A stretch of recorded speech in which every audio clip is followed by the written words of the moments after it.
आपको कोई अधिकार नहीं है हमको सवाल पूछने का। और आपकी याददाश्त कमजोर कर दो, सोनिया जी चुनाव जीत के कांग्रेस की अध्यक्षा बनी थी, जरा हिस्ट्री चेक करके आइए, आपके कौन से अध्यक्ष बने? आप हमसे सवाल पूछ रहे हैं। ठीक है, जवाब लीजिए रोहन जी, जवाब ले लीजिए रोहन जी। एक मिनट, सिर्फ एक मिनट रोहन जी, मैं वापस आपको मंच दूंगी। ये डिबेट आपकी पार्टी के बारे में, आप निश्चिंत रहिए, आपको पूरा टाइम मिलेगा, इस बात से निश्चिंत रहिए। प्रेम शुक्ला जी, अब जवाब देखिए, हाँ आप सुन लीजिए, 1998 में कब चुनाव हुआ था? रोहन गुप्ता जी कांग्रेस में लगता नए नए आए हैं। 1998 जब सीताराम केसरी जी की धोती छीनकर उनको छोड़कर उनको पार्टी ऑफिस से हटाया गया था, तो कोई चुनाव नहीं हुआ था। सन 2000 में चुनाव हुए आपके यहाँ। सन 2000 में जब चुनाव हुए तो जितेंद्र प्रसाद का जिन लोगों ने पीसीसी डेलीगेट्स ने उनका नाम प्रस्तावित किया था, उनके साथ मारपीट हुई। जितेंद्र प्रसाद को सुरक्षा व्यवस्था के बीच नामांकन करने आना पड़ा।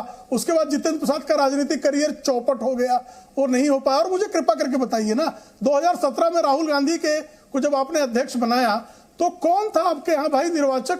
कौन निर्वाचक मंडल था? कौन निर्वाचन अधिकारी था? कैसे बन गए थे? यानी 2017 में राहुल गांधी की जो अध्यक्ष पद पर नियुक्ति थी वो असंवैधानिक थी, अवैधानिक थी, ये स्वयं आप स्वीकार रहे हैं। ठीक है, अब जवाब लीजिए प्रेम शुक्ला जी, जवाब ले लीजिए। रोहन गुप्ता सवाल उठा रहे हैं, कह रहे हैं पहले भी जब आपके यहाँ इलेक्शन हुआ तो किस तरह से जिन्होंने चैलेंज करने की कोशिश की उनका हश्र क्या हुआ? अदिति जी, चुनाव तो हुआ ना। आज वो लोग हमसे सवाल पूछ रहे हैं कि चुनाव ही नहीं हुआ। चुनाव पे तो कोई भी कोई सवाल पूछ ले। आपके वहां कौन सा चुनाव हुआ? मैंने अभी पूछा कि 3 साल का जब एक्सटेंशन दिया गया, कौन था निर्वाचन अधिकारी? एक रिमोट कंट्रोल का बटन दबा और अध्यक्ष को एक्सटेंशन मिल गया। हमारे वहां ऐसा नहीं होता। पारदर्शी प्रक्रिया से पूरी तरह से चुनाव हुआ है और हमको ये लोग सवाल पूछ रहे हैं जिन्होंने देश का लोकतंत्र खत्म कर दिया। आप क्या पार्टी में लोकतंत्र बनाएंगे? आप देश का लोकतंत्र खत्म करने पे तुले और आप पार्टी में लोकतंत्र बहाल करेंगे? नहीं कर पाएंगे, सिर्फ कांग्रेस पार्टी कर सकती है। ठीक है, ये कह रहे हैं कि आपकी पार्टी में कहां लोकतंत्र होगा? प्रेम शुक्ला जी आरोप लगा रहे हैं, कह रहे हैं आपने तो इस देश में लोकतंत्र खत्म कर दिया है। जी, देश में लोकतंत्र खत्म है अदिति जी, आपको विश्वास हो रहा है? सर उनका आरोप है, जवाब आपको देना है। विधानसभाएं नहीं है, नहीं वही जवाब मैं दे रहा हूं। संसद निर्वाचित है, निर्वाचित लोग ही संसद में बैठे हुए हैं, विधानसभाओं में निर्वाचित लोग ही बैठे हैं। ये इंदिरा गांधी की तरह सत्ता लंपटता नहीं है कि आप एक दिन में सरकार को भंग कर देंगी और आपातकाल लगा देंगे। इस देश में 1947 के बाद आपातकाल लगाने का दुष्कर्म कांग्रेसियों ने किया है। भारतीय जनता पार्टी ने लोकतांत्रिक संवैधानिक संस्थानों को प्रबल करने का काम किया। दूसरी बात, हमारे यहाँ अध्यक्ष का अगर जो है दूसरा कार्यकाल भी मिलता है तो उसकी पूरी संवैधानिक पारदर्शी प्रक्रिया है। आपको जानकारी ही नहीं होती रोहन गुप्ता जी, आप तो सिर्फ चिल्ला रहे हैं। और हुआ होता है ना, हमारा ब्लॉक प्रेसिडेंट से लेकर सुन लीजिए, सुन तो लीजिए, वही तो बता रहा हूँ। अरे अदिति जी, मैं तो उत्तर दे रहा हूँ। रोहन गुप्ता जी देखिए, आपके सवाल का जवाब लीजिए, उनके भी सवाल का जवाब प्लीज। हर सवाल का जवाब दर्शक को मिले ना। करेंगे तो दिक्कत होगी।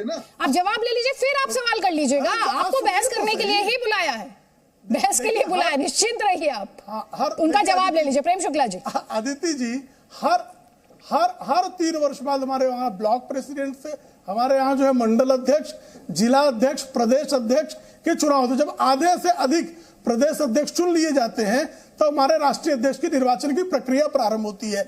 हमारे यहाँ सर्वसम्मति से 1951 से लेकर 1977 तक भारतीय जनसंघ और 1980 से 2022 तक भारतीय जनता पार्टी, हर 3 वर्ष बाद निर्वाचन होता है। लेकिन हमारे यहाँ कभी सिर्फ उठोबल नहीं हुआ, सहमति बन जाती है। जैसे आपके यहाँ 2017 में राहुल गांधी के नाम पे बनी, यह 2000 से लेकर 2017 तक सोनिया गांधी के हर 3 साल में चुनाव लड़ रही थी। आपके अध्यक्ष का कार्यकाल क्या है साहब? हमारे यहाँ 3 वर्ष का कार्यकाल निश्चित किया हुआ है। प्रदेश अध्यक्ष का भी 3 वर्ष का कार्यकाल है, मंडल अध्यक्ष का भी 3 वर्ष का कार्यकाल है, जिला अध्यक्ष का भी 3 वर्ष का कार्यकाल है।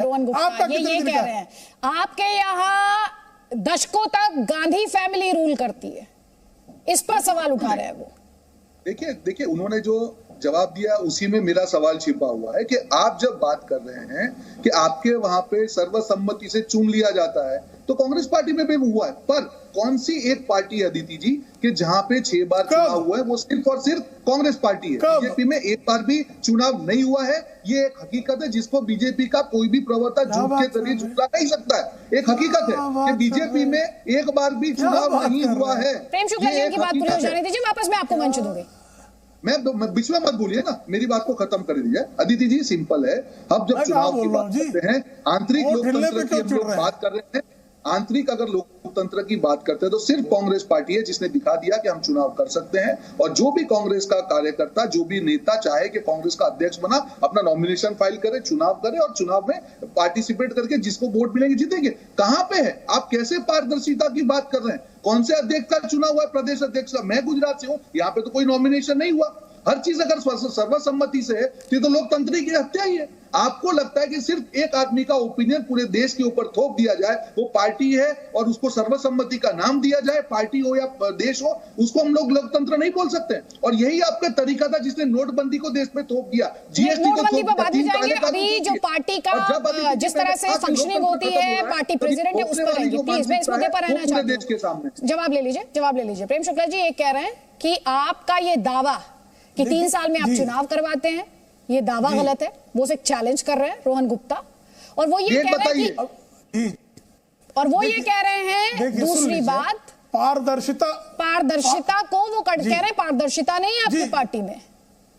हाँ सुन जी, देखिए पारदर्शिता जो है, जिसके पास आंखें होंगी उसको ही पारदर्शिता दिखाई देगी, अंधे को नहीं दिखाई दे सकती।